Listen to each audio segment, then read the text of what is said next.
Why, hello there. It is 91 days until Elden Ring comes out on February 25th, 2022, and this is the Elden Wait Countdown, where every day we read another item description from the Elden Ring closed network test, and like today, cover a little bit of news to make the wait just a little bit shorter. Let's get into it. Today, before we get into our item description, I want to talk about the latest Elden Ring tweet that came out, which had a little bit of lore and is interesting to discuss, so we'll take a few minutes here at the top to talk about it. The latest Elden Ring tweet says, "The curse marks he bore from birth were another ominous sign for the royal family."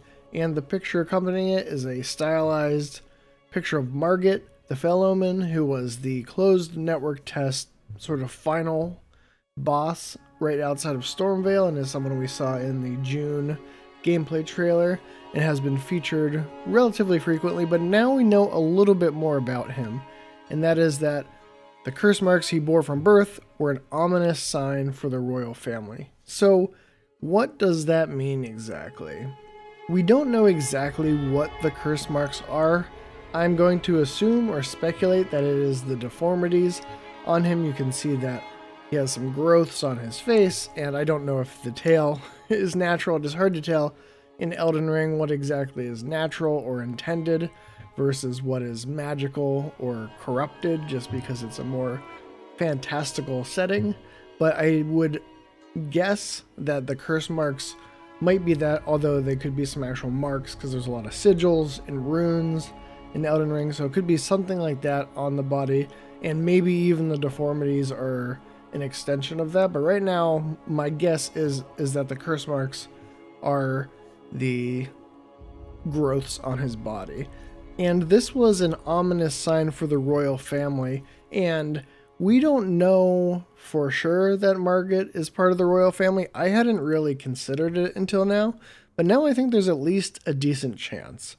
It could also mean that he was born outside the royal family, but being born with a deformity could indicate, some fate or some prophecy, coming to fruition. But I think it seems like there's a decent chance that Margit may be part of the royal family, so it's worth keeping that in mind as sort of an open question. And what is this ominous sign? We've seen a few things about fate and ominous signs and prophecies, and this is just sort of adding to it. We got from the telescope item description the line, "The fate once writ in the night skies had been fettered by the Golden Order." And this was in reference to the royal Carrion family sort of turning away from astrology and the stars and focusing more on the Golden Order and the Erd Tree. And this sort of indicated to me that there was something bad that they were worried about, some sort of fate that was to befall them, but they thought that the Golden Order was sort of keeping that at bay. But then you also have, in addition to that, the Prophet Robes item description, which says, "Exiled prophets who foresaw that their faith would end in flames, and were persecuted and driven from their homes as a result."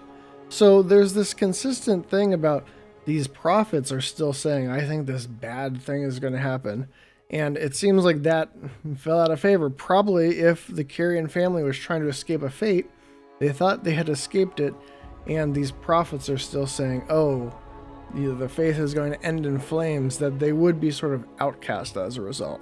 And so when you add this line about Margit being an ominous sign for the royal family, I think that's another thing that could indicate that he is further proof of this impending doom for the royal family, which we don't know exactly what it is, but I would assume it's the Shattering at this point, and that despite their best efforts with the Golden Order, that they still could not escape this fate. This is, of course, speculation at this point, but sort of the facts remain that there's a lot of stuff about prophecies and fate and these ominous signs. So we've seen Fell used a few times. We see it here with Margit as the Fell Omen, and then there's Egil, who his followers sort of whisper about Egil being Fell. And on one hand, that just means malicious or twisted. But on the other hand, you just have a lot of imagery of stuff falling from the sky. So, and the Sky Temple and a lot of things coming from space. And I wouldn't put it outside the realm of possibility that when you're referring to things as fell, that it could sort of tie in thematically in a few ways, sort of like how Bloodborne, for instance, has a lot of plays on the meaning of Bloodborne as sort of a double entendre as far as what it means for the game. And when it comes to Margit being called the Fell Omen, it makes sense that he is the Fell Omen, and when he says, "Cower in fear of the night, the hands of the Fell Omen shall brook thee no quarter," I see that as likely meaning that he's talking about, his own hands and how he will stand in the way of the Tarnished, because we don't quite know his motivations, but he's obviously in the way of the Tarnished. We don't know how he feels about the whole Elden Lord thing in the Elden Ring, especially because if he was a Fell Omen, he may not have a good relationship with his family if they saw him as like a sign of impending doom. But I wanted to leave open the possibility of just an idea I had where the Fell Omen could be a series of people or like an organization almost, and Margit is one of them, if not the head of them. It's interesting to note again that it says cower in fear of the night. When it comes to night, that conjures ideas of the moon and space, so just keeping all that in mind. There's no conclusions to draw right now, and I wouldn't really want to try and like solve any of story stuff before we actually have full context during the full release, but just something to keep in mind as we learn more information. So that is the latest Elden Ring tweet that I thought was pretty interesting. And now let's move into our item description of the day, of day 91. And today's item description is the Glintstone Pebble. And the Glintstone Pebble says, a Glintstone sorcery discovered at the Raya Lucaria Academy. The Glintstones serve as a conduit, launching magic projectiles at foes. This sorcery can be cast repeatedly and while in motion.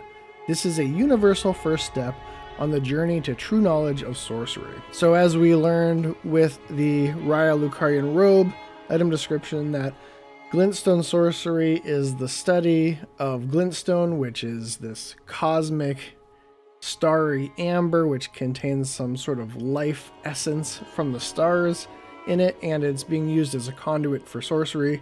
But at the heart of Glintstone sorcery, it is the study of the stars and the life therein, according to the sorceress Selen. This is a first step, is using this Glintstone Pebble sorcery, and we see that with the noble sorcerer ashes, where it talks about it being the spirit of a noble who studied sorcery at the Raya Lucaria Academy, and we see him use Glintstone Pebble in the network test, and apparently that was accomplishment enough for a noble.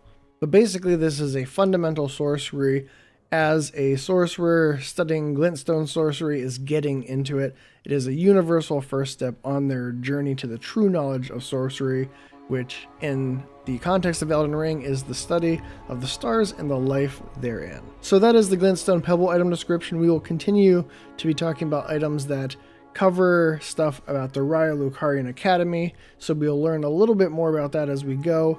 And we'll raise some questions about maybe the fate of the Raya Lucarian Academy, especially as we get into items talking about the Carian royal family. But that has been day 91, some fun stuff going on with Margit and then the Glintstone Pebble. If you enjoyed this video, please consider giving it a like, it's very helpful. And if you want to stay up to date on Elden Ring information as it comes out, I'll be covering things generally, although I don't want to get too spoilery and do too much analysis of further trailers that come out, just to give a heads up. I want to leave some mysteries, but I will work within the confines of what we learned in the network test and, make the wait go by a little bit faster. And of course, once the game comes out, I will be covering tons of Elden Ring lore content, seeing what the community is thinking, having a blast with Elden Ring lore. So if you're interested in that, consider subscribing to the Lore Hunter, and I'll see you for day 90. Thanks for watching.